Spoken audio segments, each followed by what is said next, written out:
Members of pure discussion group. आज हम इस्तकबाल करते हैं छोटे से 1-to-1 गुफ्तगू के सेशन में बहुत ही respectable member of our pure discussion group Arshi ma'am का। उनसे काफी दिन हो गए कम से कम मेरी गुफ्तगू हुए हुए। तो इंशाल्लाह प्लीज अर्शी मैम वेलकम, आपका आए और शुरू करें। जज़ाकल्लाह, शुक्रिया जी। वालेकुम अस्सलाम व रहमतुल्लाहि व बरकातुहू। फैसल भाई, उम्मीद है कि आप खैरियत से होंगे। वाकई बातचीत आपसे हुए हुए काफ़ी मुद्दत हो गई। मैं एक्चुअली इस ग्रुप को ऑब्जर्व करती रहती हूँ। जब मैं इसमें आती हूँ तो मैं ये देख रही थी कि यहाँ पे बाज़ लोग आते हैं, आपके ग्रुप के मेंबर होते हैं, वो फिर आपके ऊपर ही पर्सनल अटैक करते हैं। आपस में तो एक दूसरे के साथ मेंबर्स की लगी रहती है, कोई ना कोई टेंशन रहती है। और लेकिन बाज़ लोग जो आप पर ही अटैक करते हैं, आपको ही गाली गलौज का निशाना बनाते हैं। कल भी किसी साहब का नाम तो मुझे लोगों के पता नहीं है, उनका मैं सुन रही थी, वो आपको भी बुरा भला कह रहे थे। तो मैं ये जानना चाह रही थी कि क्या आपको बुरा नहीं लगता जब ये इस तरह करते हैं आपके अपने ही मेंबर? जी अर्शी मैम, बहुत बहुत वेलकम आपका। असल में जो आपका ये सवाल है, इसका जवाब मैं किसी और मेंबर को शायद ना दे पाता, बहुत मुश्किल था। एक्चुअली मुझे इस तरह की बात करते हुए अच्छा भी नहीं लग रहा, बट क्योंकि आपने एक सवाल किया है तो जवाब जो सही होगा वो देना पड़ेगा। खुदा के फजलो करम से जो अल्लाह ताला ने हम पर इनायत कर रखी हैं और जिस तरह का वे ऑफ लाइफ अल्लाह ताला ने इनायत किया है, या ये कि एक जीवन जीने का तरीका सलीका होता है, तो उसमें तो ये भी पॉसिबल नहीं कि खुदा के फजलो करम से जो हमारे यहाँ क्या कहूँ आपको, मतलब जो मुलाजमीन है, अगर वो मुलाजमीन भी हमारे यहाँ ऐसे बैकग्राउंड के नहीं हो सकते हैं जो खुदा न खास्ता गाली गलौज करते हों, तो जब अल्लाह ताला ने हमें ऐसे मुलाजमीन अता किए हैं कि जो, और हम मुलाजमीन को भी बैकग्राउंड उनका अगर ऐसा होगा गाली गलौज का तो हम वो भी नहीं रखते, तो आप अंदाजा लगा सकती हैं कि मुझे कैसा लगा होगा। मजहब इस्लाम कबूल करने के बाद और व्हाट्सएप ग्रुप की दुनिया में आने के बाद जो मुझे पता चला कि ये खत्म नबूवत के मुजाहिदीन कहलाते हैं अक्सर व बेशतर, और अब तो मैं ये कहता हूँ कि 95%, 5% मैं इसलिए कर देता हूँ कि नहीं, अच्छे आदमी भी हैं और अच्छे लोगों से भी मेरा राब्ता है, तो मैं तो 95% कहता हूँ इनका काम ही नहीं चलता या इनके इस्लाम की तबलीग नहीं होती बिना गाली गलौज के। ये एक सच्चाई है। शुरू में मुझे बहुत अटपटा लगा, बट ये कह लीजिए कि जैसे मैं वैसे गिनवाए तो मुझे भी हैबिचुअल हो गया। और मैं ये सोचता हूँ कि चलिए भाई, आप मेंबर्स आपस में ठीक रहें, अगर आपको गाली गलौज ही करनी है, उल्टा सीधा कहना है, तो चलिए मुझे आप कहते रहें। मैंने कभी किसी का जवाब नहीं दिया, मैंने कभी किसी का बुरा नहीं माना, तो जो करता है करने दें। आखिर एक ना एक दिन आ जाएगा, टायर्ड हो जाएंगे, नहीं टायर्ड होंगे तो अपना इस्लाम, अपनी मुसलमानियत और अपने माँ बाप की तरबियत शो कर रहे हैं। ये उसका मुख्तसर जवाब है मैम, शुक्रिया जी। मेरा कहने का मतलब ये है कि आपने इतनी कुव्वत बर्दाश्त जो अपने अंदर पैदा की है, इसके लिए आपने कोई खास मुजाहिदे किए हैं या ये कुदरती तौर पे आपके मिजाज का हिस्सा है? क्योंकि जाहिर है जब भी कोई किसी को तकलीफ से बात करता है, इंसल्टिंग बात करता है, तो इंसान की इज्जत नफ्स पर चोट पड़ती है, तो उसको बर्दाश्त करना काफी मुश्किल होता है। बहुत से लोग बर्दाश्त नहीं कर पाते और एकदम आपे से बाहर हो जाते हैं, और जो बर्दाश्त कर लेते हैं वो भी एक, जिसको कहते हैं, कर्ब के दरिया में से गुजर के जाते हैं। तो इसलिए मैं ये जानना चाह रही थी कि आपने ऐसे कौन से खास मुजाहिदे किए हुए हैं? अच्छी मैम, हर एक बात का मतलब ये होता है कि वो 2-3 स्टेजेस से होकर गुजरती है। अब ये बात कैसे मैं आपको डिफाइन करूं? शुरू में बहुत बुरा लगा, सदमे की हालत भी हुई, फिर आहिस्ता आहिस्ता ये समझने की कोशिश की कि दूसरा अगर ऐसी गालियां दे रहा है तो दे क्यों रहा है। फिर मैक्सिमम मामलात में अपनी गलती कहीं भी नजर नहीं आई। फिर सोचा कि चलो दे रहे हैं तो देने दो, गुस्सा भी आया, सब काम भी आया, लेकिन अल्टीमेटली खुदा के फजलो करम से सच्ची बात यह है कि मुझे इन लोगों ने और ताकत ही बख्शी है। मेरी कुव्वत बर्दाश्त वाकई में ही बहुत ज्यादा हुई है और वो भी इन लोगों की वजह से ही है। अब ये तो बस खुदा का ही कमाल आप सोच लीजिए, मुझे तो बताने के लिए कोई वर्ड्स ही नहीं है कि मेरे अंदर ये क्वालिटी कैसे आई या कैसे नहीं आई। बस ये कह लीजिए कि शायद यही लोग मौजब बने हैं इन सब चीजों का, या इन लोगों ने मेरी पेशेंस की पावर को ज्यादा बढ़ा दिया। मैम शुक्रिया। जी जी बिल्कुल, इसमें तो कोई शक नहीं कि ऐसे लोग जो होते हैं, अगर आप उनको बर्दाश्त कर जाएं तो वो आपकी पेशेंस की पावर को बढ़ा देते हैं। वो जो कहते हैं ना, तुम दिए बातें मुखालिफ से न घबरा ए उकाब, ये तो चलती है तुझे ऊंचा उड़ाने के लिए। तो इस तरह जब इंसान इस तरह के मुश्किल हालात से गुजरता है तो वो कहीं ज्यादा स्ट्रांग होकर निकलता है। लेकिन हर शख्स स्ट्रांग होकर नहीं निकलता। बहुत से लोग जो होते हैं वो तो बिल्कुल ऐसी सूरत हाल में, जिसको कहते हैं ना कि लकड़ी हो तो जल के राख हो जाती है और सोना हो तो कुंदन हो जाता है। तो बहरहाल ये आपका प्लस पॉइंट है। अगला सवाल मैं आपसे करती हूँ। एक और चीज मैंने आपके ग्रुप में ऑब्जर्व की है, वो ये है कि बहुत से लोगों को उनकी बदतहजीबी की वजह से रिमूव किया जाता है, लेकिन जल्द ही दोबारा ऐड कर लिया जाता है। तो आपके ख्याल में क्या वो सुधर चुके होते हैं और ये रिमूव किए जाने ने उनके ऊपर कोई जादुई असर किया होता है, या आप उन्हें एक और मौका देना चाहते हैं? मुख्तलिफ लोग इसके बारे में मुख्तलिफ तासुरात रखते हैं, जो मैं आपके सामने इसलिए पेश नहीं करना चाहती कि मैं भी आप उससे हर्ट हो। तो लेकिन ये मुझे बताइएगा कि क्या आपका ख्याल है कि वो सुधर चुके होते हैं और दोबारा आकर वो मिसबिहेव नहीं करेंगे? जी जी कोई हर्ज नहीं, मेंबर्स को पूरा हक है सवाल करने का, तो वो नो प्रॉब्लम। बल्कि बाद में भी अगर वो चाहें तो इस पे बात कर सकते हैं। अच्छी मैम, मेरा और आपका साथ रहा है, हमने बहुत ज्यादा टाइम एक दूसरे के साथ काम किया है और अल्लाह के फजल से बहुत अच्छी तरीके से मैनेज भी किया है। तो आप जो भी कुछ कहना चाहती हैं इस बात के खते नजर के मुझे हर्ट होगा या कुछ भी बात होगा, मेरी आपसे हम्बल रिक्वेस्ट है कि please each and every point आप डिस्कस करें और हर एक बात का सवाल भी पूछें, ताकि मुझे भी अपनी गलतियों का एहसास हो और इंशाल्लाह एक अच्छा मैसेज तमाम लोगों तक जाए। शुक्रिया। जी फैसल भाई, जबिल्लत का मतलब तो होता है जो इंसान की एक एक बॉर्न मिजाज या तबीयत होती है, आदत होती हैं, फैमिली इनहेरिटेंस होती है, वो सारा कुछ जो है उसको जबिल्लत कहते हैं। और दूसरी बात जो आपने कहा कि आप जो भी सवाल, वो ये है कि बाज लोग कहते हैं कि आप इस मामले में बड़े हसास हैं कि आपके ग्रुप के मेंबर्स ना कहीं कम हो जाएं या आपके मैसेजेस की तादाद ना कम हो जाए। तो इस वजह से आप कितना भी मेरा मतलब है ऐसा मेंबर हो जो आप पे या जनरली ग्रुप में बदमजगी बदतहजीबी फैलाने का बायस हो, आप फिर उसको दोबारा ले आते हैं वगैरह वगैरह। अर्शी मैम, आपने एक सवाल किया था कि अमीर फैसल में जो कुव्वत बर्दाश्त है इसका क्या वजह है या क्या कॉजेज हैं। तो एक मेंबर ने ये 2-4 लाइन में लिख के कहा है कि इसके लिए मुजाहिदा नहीं किया जाता, ये इंसान का अपना अंदर का माहौल होता है। फिर उन्होंने लिखा है कि जो दूसरों के अंदर जीने के आदी हो जाते हैं उनमें बर्दाश्त भी कम होती जाती है।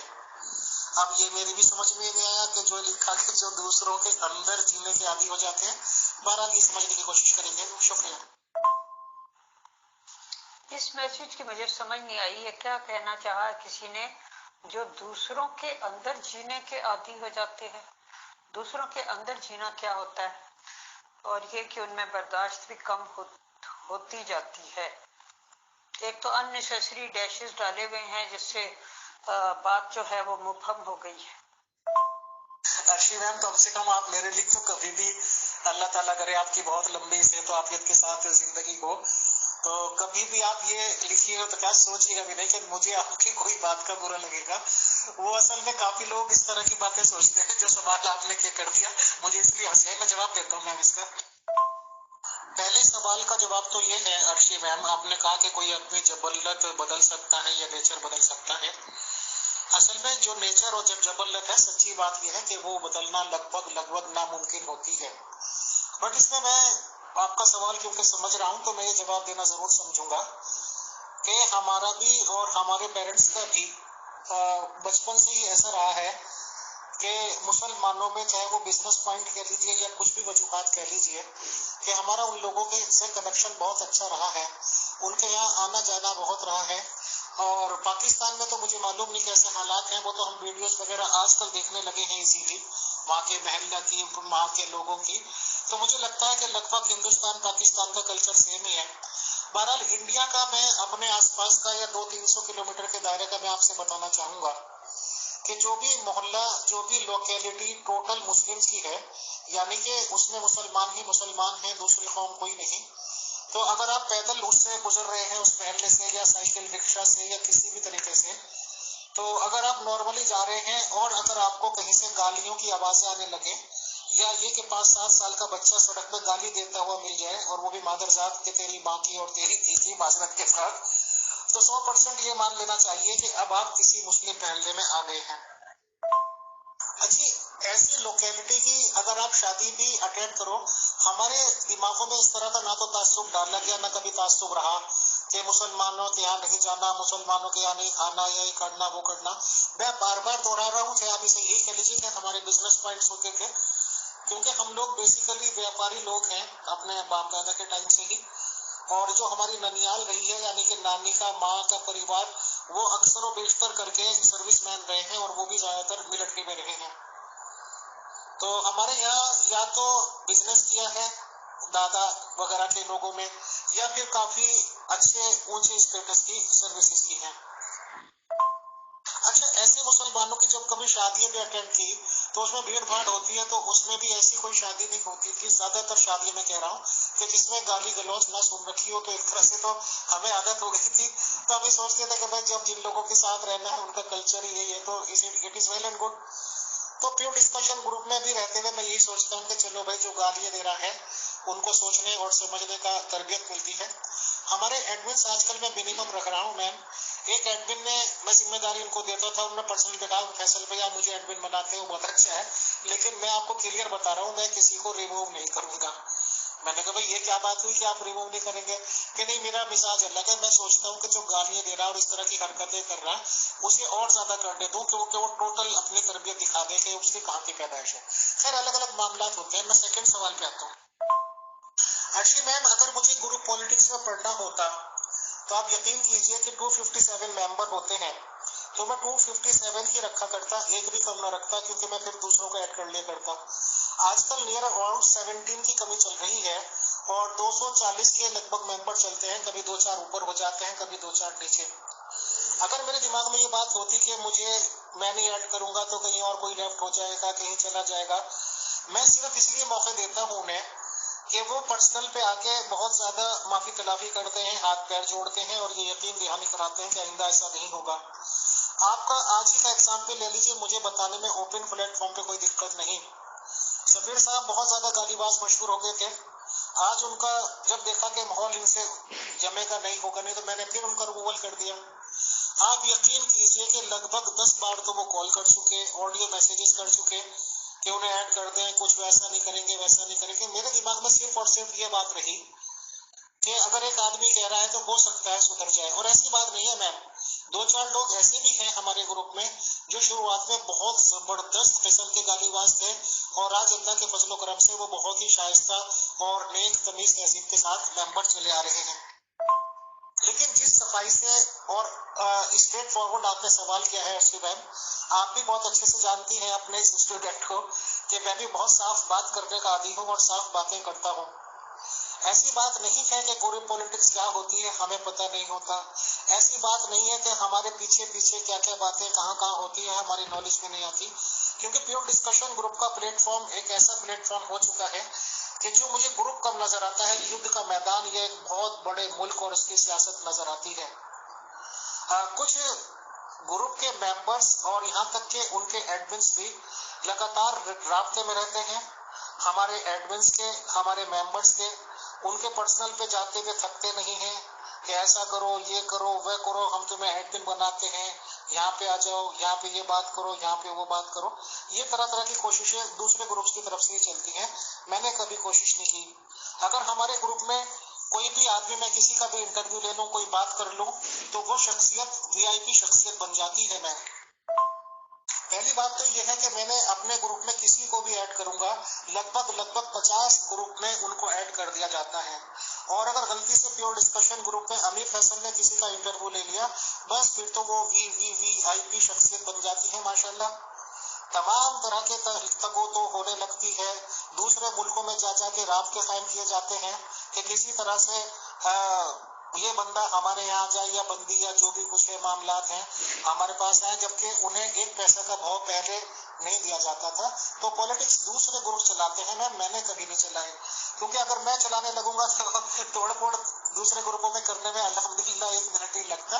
लेकिन ग्रुप पॉलिटिक्स चलाने की, दूसरे मेंबर्स को ऐड करने की और तरह तरह के मामलात कराने की अदर ग्रुप्स को जरूरत होगी, मुझे नहीं। मैं किसी भी ग्रुप में नहीं हूँ, आज की तारीख में कोई शो नहीं कर सकता प्योर डिस्कशन ग्रुप के अलावा। अगर आपको और भी कोई वजाहत चाहिए, आप बिल्कुल क्लियर स्ट्रेट फॉरवर्ड सवाल कीजिए मैम। Okay, thank you. शायद आपने इस तरह का सवाल भी किया था, मैसेजेस ज्यादा मैं चाहता हूँ क्या? तो मैसेजेस तो 4-5 हजार तक रहते थे एक दिन में। मैसेजेस की अगर मुझे चाहत होती मैं वही से अल्लाह रहता, मैं तो मिनिमम पे आ गया हूँ। बहरहाल ग्रुप पॉलिटिक्स में भी नजर रहती है मैम। Thank you. अगला सवाल कीजिए आप।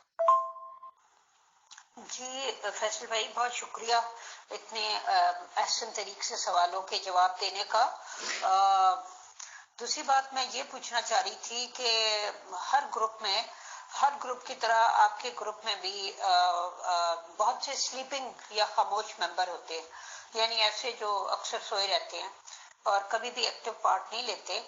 आपके ख्याल में इसकी वजह क्या होती है, और क्या आपने कभी उनको जगाने हिलाने की कोशिश की है कि उनके अंदर क्या सलाहियतें हैं और वो ग्रुप के लिए क्या कंट्रीब्यूशन कर सकते हैं? जी अर्शी मलिक मैम, मैं इस बात को नोट करता था कि स्लीपिंग मेंबर है वो लेफ्ट भी नहीं होते, क्या वजूहात हैं? उसकी वजूहात कुछ तो मुझे मालूमात है कि अलग अलग वजूहात से ऐड हैं, बट ये मैंने देखा है कि इसमें आप जानती हैं कि मैं अननेसेसरी या जिन चीजों की मुझे जरूरत नहीं है मैं उनके चक्करों में नहीं पड़ता हूँ। कई लोगों ने मुझे बताया कि वो अपना मोबाइल पे नहीं चलाते ग्रुप, बल्कि लैपटॉप या कंप्यूटर पे चलाते हैं। और मैंने ग्रुप में कई बार इन्फो में जाकर मैं चेक करता रहता हूँ कि इन्फो में वो लोग नजर ही नहीं आते कि वो हमें देख रहे हैं या सुन रहे हैं, बट वो सारे देखते सुनते हैं, कमेंट्स में मेरे पास पर्सनल में करते रहते हैं, बल्कि लाइव टेलीकास्ट करते हैं, देख लीजिए। तो इसका मतलब यह है कि कुछ डिवाइसेस ऐसी भी हैं जो हमें इन्फो में नजर नहीं आती। अब बहरहाल उनसे मुझे कोई प्रॉब्लम नहीं है, क्योंकि मैं मैक्सिमम मेंबर्स को जानता हूँ पर्सनली तौर पे कि कौन कौन लोग हैं, कैसे कैसे हैं। और अगर मुझे किसी मेंबर पर शक हो जाता है कि कोई सस्पिशियस मेंबर है या किसी वजह से, तो फिर मैं सीधा सीधा उसे स्ट्रेट फॉरवर्ड बोल देता हूँ कि भाई कम से कम एडमिन के सामने आपको अपनी आइडेंटिटी प्रॉपर शो करनी होगी, ये वाली बात है मैम। तो मुझे उससे कोई प्रॉब्लम नहीं है कि स्लीपिंग मेंबर्स हैं। Thank you. अर्शी मैम, ये मेंबर की क्लैरिफिकेशन आई है कि दूसरों के अंदर जीना मतलब अपनी शख्सियत को रद्द कर देना और हर तरह जिंदगी दूसरे के जीना ही मकसद बना लेना, यानी कि अब यही होगा कि दूसरे के तरीके में चलना या उनका वो करना। और सफीर ने जो आज गालीबाज का मैं जिक्र कर रहा था, सफीर ऐड होकर बता गया है कि इस्लाम मजहब क्या है। ये तो मैंने भी उसे कहा, मैंने कहा कुछ इतने गालियां दे रहा है, मुसलमानों की बदनामी कर रहा है, मुसलमानों के अकाबरीन की तौहीन कर रहा है कि भाई ये कहेंगे लोग कि मुसलमान ऐसा करता है। सफीर ऐड होकर बता गया कि इस्लाम मजहब क्या है, और सवाल दिमाग में आते हैं कि क्या असल इस्लाम यही है? दूसरों ने मसनूई नकाब पहन रखे हैं कि इस्लाम अमन का गहवारा है। शुक्रिया। जी ठीक है फैसल भाई, अगली बात यह है कि आप इस बारे में आपकी ऑब्जर्वेशन क्या है कि जो लोग अपनी असल शनाख्त से ग्रुप में आते हैं या रियली मतलब जो भी वो होते हैं, ग्रुप के एडमिन को पता होता है या बाकी लोगों को भी अंदाजा होता है, और दूसरे के बोल चाल से या दो चार ही मैसेजेस सुन लिए जाएं या पढ़ लिए जाएं तो इंसान की शख्सियत का अंदाजा हो जाता है। उसके बाद कुछ लोगों को तो आप जहनी तौर पे कबूल कर लेते हैं कि हाँ इनसे बातचीत की जा सकती है, और कुछ को आप रद्द कर देते हैं, क्योंकि हर शख्स एक अपनी तबीयत और मिजाज के मुताबिक लोगों से बातचीत करना पसंद करता है। तो मेरा ये कहने का मतलब है कि जो लोग असल शिनाख्त से ग्रुप में आते हैं, आपका क्या ख्याल है कि वो निस्बतन मुहज्जब होते हैं, और जो किसी भी फर्जी आईडी से आते हैं और वो इस बात की कोई परवाह नहीं करते, क्योंकि उन्हें पता होता है कि कोई उन्हें नहीं जान पहचान सकता, लिहाजा वो जैसी चाहें रफ ज़बान इस्तेमाल कर सकते हैं। इस बारे में आप क्या कहते हैं? इन कंपैरिजन ये तो बात सही है कि जो अपनी असल आईडी से मौजूद हैं वो कोई भी हरकत करते हुए 10 बार सोचते हैं, क्योंकि जब उन्हें लोग जानते हैं, उनके बैकग्राउंड को जानते हैं, तो उनकी टोटल बैकग्राउंड पे ही फर्क पड़ेगा अगर वो कोई उल्टी सीधी हरकत करते हैं। तो बिल्कुल। अच्छा, रही बात इस आपकी ने कही कि जो गलत आईडी से आते हैं या कुछ आते हैं, तो मैं पूरी कोशिश करता हूँ जानकारी रखने की कि अगर स्लीपिंग मेंबर्स में इस तरह के लोग हों जो अपनी गलत आईडी से आए हुए हों, तो मैं ज्यादा टेंशन नहीं लेता। बट जो लोग एक्टिव रहते हैं या कमेंट्स करने को, ऑडियोज करने को बेताब रहते हैं, और वो मुझे लग जाता है कि ये अपनी गलत आईडी से है, तो मैं टोटली पर्सनल पे राब्ता कायम करता हूँ, उससे बातचीत करता हूँ, और हर तरह से मैं कॉल पे भी बात करना पसंद करता हूँ। अगर वो क्लियर हो जाता है मेरे सामने, कम से कम मेरे सामने, तो ठीक है, कंटिन्यू रहने देंगे। और अगर वो मेरे सामने भी ओपन नहीं करते हैं अपनी आइडेंटिटी और जारी रखना चाहते हैं, तो फिर हम अलाउड नहीं करते मैम, हम सीधा सीधा रिमूवल कर देते हैं, इस शर्त के साथ कि आपको एडमिन के सामने खुलना ही खुलना होगा। शुक्रिया जी, बहुत शुक्रिया फैसल भाई। अगला मेरा सवाल ये है कि आप तकरीबन 5 साल हो गए आपको ये ग्रुप चलाते हुए, क्योंकि मैंने वहां जाके देखा था, आपने क्रिएट किया था ये 25 जुलाई 2017 को। तो आपकी अब तक की ऑब्जर्वेशन क्या है कि सोशल मीडिया या व्हाट्सएप ग्रुप्स ने इंसानों की जिंदगी में क्या इनकी वजह से बेहतरी आई है या क्या खराबी आई है? हर एक चीज के पॉजिटिव और नेगेटिव एस्पेक्ट्स होते हैं मैम। अगर हम सही तरह यूज करें तो वाकई में ही पॉजिटिव है, और अगर गलत से यूज करेंगे तो नेगेटिविटी भी है। बहरहाल प्लेटफॉर्म ये बहुत अच्छा है व्हाट्सएप वर्ल्ड का, कम से कम मैं तो इतना ही जानता हूँ। और मीडिया पे ऐसी ऐसी बातें निकल के सामने आ जाती हैं जो कि शायद पहले कभी नहीं आई होंगी। और मेरा तो ये मानना है कि जितनी सादगी के साथ जिंदगी गुजारी जाए, जैसे कि वो सबसे बेस्ट होती है, तो इसी तरह से अगर सादी सादी लैंग्वेज में बातें की जाए ग्रुप में, तो वो आम आदमी के दिलो दिमाग तक पहुंचती है और रसाई रखती है। ज्यादा टिपिकल बातें ना की जाए। अगर मेंबर्स की तादाद या हमारा माहौल या हमारा एटमोस्फियर ये इजाजत देता है कि हम उर्दू में बात करें, तो माजरत के साथ हमें इंग्लिश नहीं झाड़नी चाहिए। अगर कोई इंग्लिश मेंबर है या के सवालों जवाब इंग्लिश में करना चाहता है, तो बेशक हम इंग्लिश में जवाब दें या किसी और जबान में जवाब दें अगर उस मेंबर की कोई और लैंग्वेज है। बट कोशिश यही करनी चाहिए, जैसे वो उर्दू कह लीजिए, बल्कि यहाँ पे जो हिंदी भी यूज होती है वो भी अधिकतर मैक्सिमम उर्दू ही होती है, ये चीजें करनी चाहिए।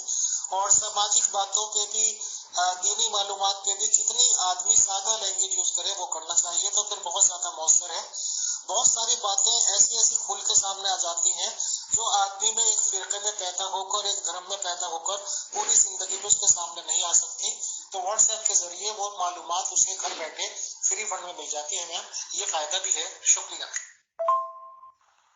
जी, थैंक यू फैसल भाई। अगला सवाल और लास्ट सवाल ये है कि ये जो सोशल मीडिया है इसके बहुत से मेरा मतलब है कि आउटलेट्स हैं, जैसे कि, लेकिन आप सिर्फ एक पर एक्टिव हैं। मेरा नहीं ख्याल कि आप फेसबुक पे या ट्विटर पे या इंस्टाग्राम पे या वो क्या कहते हैं यूट्यूब वगैरह पे एक्टिव हैं। तो इसकी क्या वजह है कि आपने खास तौर पे सिर्फ और सिर्फ ये जो व्हाट्सएप ग्रुप्स हैं, इवन व्हाट्सएप ग्रुप है आपका अपना एक, आपने सिर्फ इसी को चुना? उसके बाद एक सवाल और है। अक्षय मैम, एक्चुअली देखिए, मैं सादगी के साथ ही जवाब देने में कंफर्टेबल होता हूँ, और आप जानती हैं कि माशाल्लाह बहुत ज्यादा टाइम तक मैंने कोर्ट में भी प्रैक्टिस की। बहुत ज्यादा टाइम तक एक कंपनी का टोटली मैं लीगल एडवाइजर रहा, और उनके तमाम केसेस मेरे अंडर में लड़े जाते थे या मैं ही करता था। तो मसरूफियात बहुत ज्यादा रही, ये सब काम भी किए। बट आप यकीन कीजिए कि जिस फील्ड में आदमी उतरता नहीं है या ये कह लीजिए कि इंटरेस्ट नहीं लेता, तो उसे पता नहीं होता। इन सब चीजों के बावजूद मुझे ये मालूम नहीं था कि प्योर एक मोबाइल पे ग्रुप क्रिएट कैसे किया जाता है, ये एक सच्ची बात है। अच्छा, फिर आदमी का जो स्टेटस होता है तो हर एक से आदमी पूछ भी नहीं सकता। फिर मैंने हेसिटेशन के साथ एक बंदे को बुलाया, उससे पूछा यार व्हाट्सएप ग्रुप कैसे बनता है, तब जाके जी वो व्हाट्सएप ग्रुप बना। असल में मुख्तसर जवाब ये है मैम कि माशाल्लाह जिस तरह का बिजनेस है हमारा, और फिर जिम्मेदारियां, सोशल जिम्मेदारी में रहती हैं, घर भी देखना होता है, बिजनेस भी देखना होता है। उसके बाद जितना भी टाइम अवेलेबल होता है मुझे इसीलिए, तो इसी के लिए कम पड़ जाता है, यानी कि अपने प्योर डिस्कशन ग्रुप के लिए ही। फेसबुक मैंने आईडी बनाई हुई है, इसमें कोई वो नहीं है। मेरा यूट्यूब चैनल भी है, बट वो इसी काम आता है कि हमारे कोई वीडियोस आई और जिसकी इजाजत है मेंबर्स की तरफ से, हमने उन्हें अपलोड कर दी। और मेरे ख्याल से आहिस्ता आहिस्ता शायद 500-600 के वीडियोस की तादाद हो गई होगी अब तो। लेकिन यस, जिस किसी प्लेटफॉर्म पे एक्टिव रहना जरूरी होता है, जैसे आपने कहा ट्विटर वगैरह या क्या क्या आपने कहा फेसबुक, तो मैं उस पर एक्टिव नहीं हो पाता हूँ। उसकी वजह टाइम की शॉर्टेज आप कह लीजिए, या ये कह लीजिए कि हम तो हमेशा से मानते हैं कि कर्म ही पूजा है, वर्क इज वर्शिप, और आदमी की बैकबोन हमेशा से रीढ़ की हड्डी जो रही है वो अपनी सोर्सेज ऑफ इनकम रही है। और अल्लाह ताला ने भी कहा है कि दिन बनाया कि आप रोजी तलाश करो और रात बनाई कि इसमें आराम करो। तो सब चीजों के मद्देनजर रखते हुए यही बेस्ट है कि बस एक ग्रुप में रहा जाए, और यही सफिशिएंट। शुक्रिया, जज़ाकल्लाह। जी, बस लास्ट क्वेश्चन ये है कि आपने बहुत से प्रोग्राम्स किए हैं इस ग्रुप में, और उनकी जाहिर है वीडियो रिकॉर्डिंग वगैरह, वो लिंक्स बनाना, उसको यूट्यूब पे डालना वगैरह वगैरह। लेकिन मैंने ये नोट किया है कि आप कितना भी पॉजिटिव काम करें, आप कितनी भी मेहनत करें, कितना भी वक्त दें, लेकिन आपका काम जितना मर्जी अच्छा हो, लेकिन लोग कभी भी तारीफ का एक बोल बोलने के भी रवादार नहीं होते। हाँ, जैसे ही आपसे कोई गलती हो जाती है, आपसे मुराद मेरा ये है कि जनरली इंसानों से यानी वो जितना भी पॉजिटिव काम करें उसका तो कोई रिवार्ड नहीं होता, यानी एक लफ्ज कहने के भी रवादार नहीं होते कि हाँ भाई बहुत आपने मेहनत से प्रोग्राम किया, हमें बहुत पसंद आया, या कोई भी कुछ भी, या इसमें ये चीज जो थी ये बहुत अच्छी थी, यूं हो जाती तो और अच्छी हो जाती वगैरह वगैरह। लेकिन अगर एक गलती आपसे हो जाए तो उसके ऊपर पकड़ के आपकी बैंड बजा देते हैं। आपके ख्याल में इंसानों की ये नफ्सियात क्यों है? इसका मैं मुख्तसरन जवाब आपको देना पसंद करूंगा।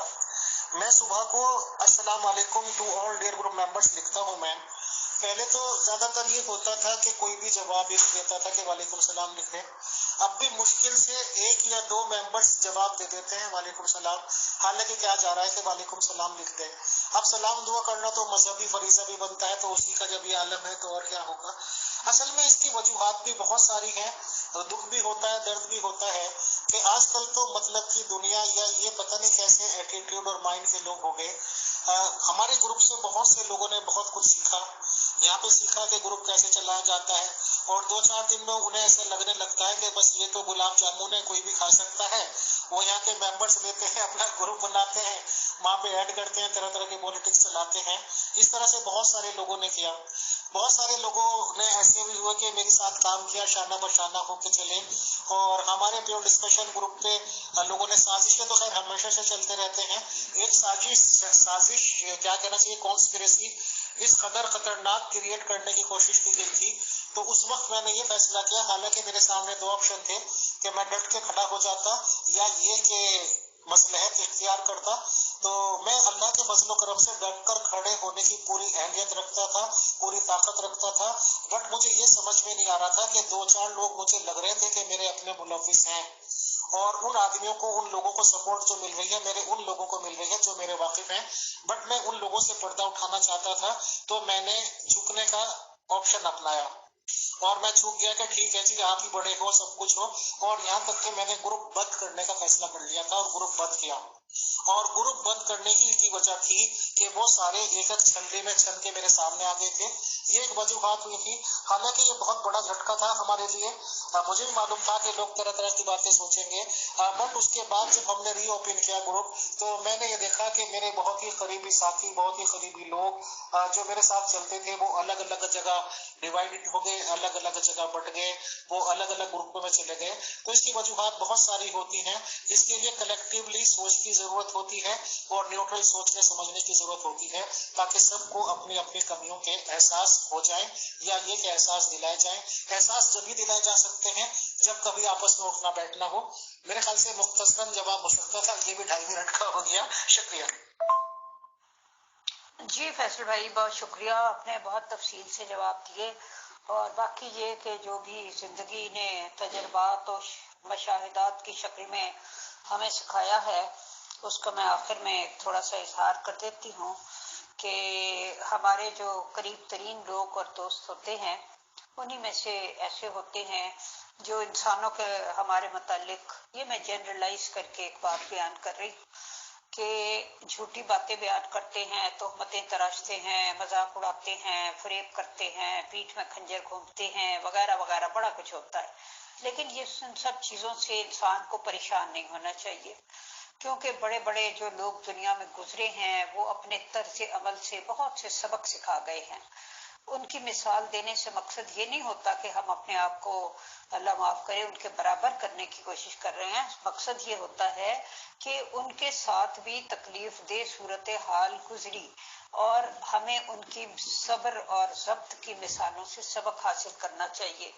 मिसाल के तौर पे इस वक्त मेरे जहन में मिसालें तो बहुत सी आ रही हैं, लेकिन मैं जीसस क्राइस्ट की मिसाल देना चाहती हूँ, क्योंकि उनके देखें 12 हवारी थे जो उनके बहुत गहरे और उनके करीबी दोस्त थे, और एक तो उनसे खुल्लम खुल्ला उस वक्त मुनहरिफ हो गया जब उन पर मुसीबतों के पहाड़ टूटे हुए थे, और उसने 3 दफा ऐलान किया कि मैं तो जीसस को जानता तक नहीं।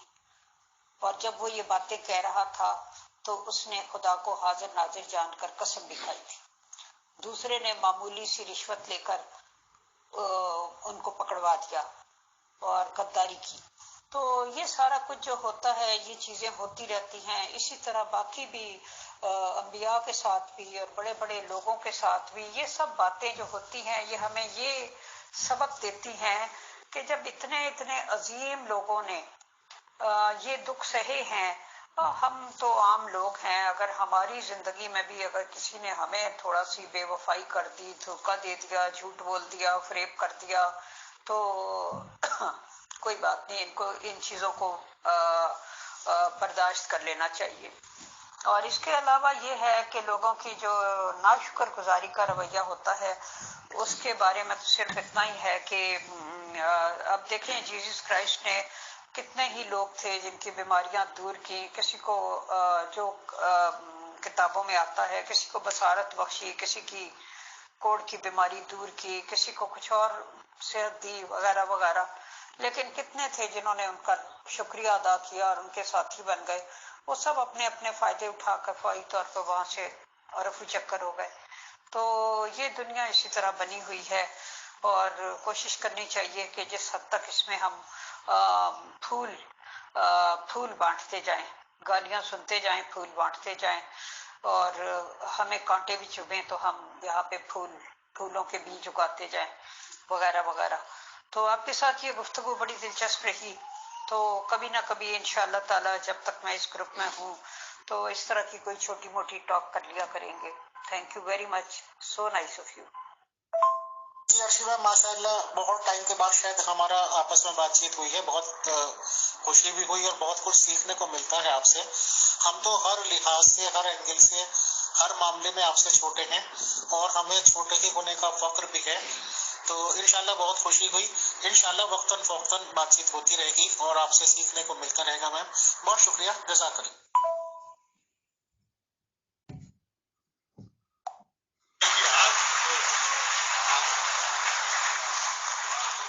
ये सब दुआ है, कोई आसमान थोड़ी है। लगेगी आग तो आएंगे घर के ही सपने। यहाँ पे सिर्फ हमारा मकान थोड़ी है मियाँ, हमारे मुंह से जो निकले वही सदाकत है। हमारे मुंह से जो निकले वही सदाकत है। हमारे मुंह में तुम्हारी जुबान थोड़ी है। हमारे मुंह से जो निकले वही सदाकत है। हमारे मुंह से जो निकले वही सदाकत है। हमारे मुंह में तुम्हारी जुबान थोड़ी है। देखिए जरा सा बारीक शेर है, हमारे मुंह में तुम्हारी जुबान थोड़ी है। मैं जानता हूं कि दुश्मन भी कम नहीं। मैं जानता हूं कि दुश्मन भी